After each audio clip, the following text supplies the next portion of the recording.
special bonus edition of the Mass Reader. I'm Brittany Cooper. Not only are we on historic Beale Street, but we've also doubled the prize.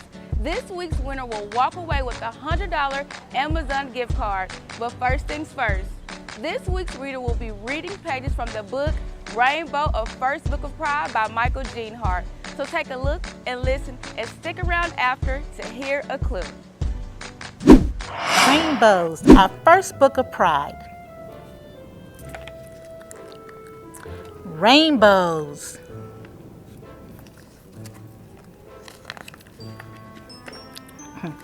Every color means something.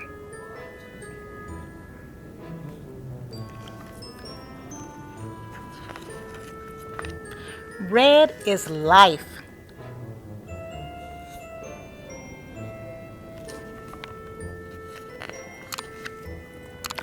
Orange is healing.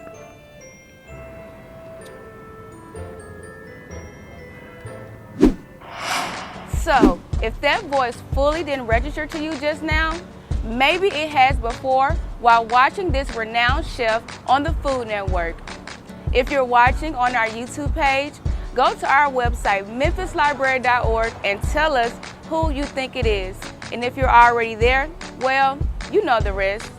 This week's winner will walk away with a $100 Amazon gift card. Meanwhile, stop by any Memphis Public Library to pick up a free copy of Rainbow, a First Book of Pride while supplies last. And I'll see you all next week.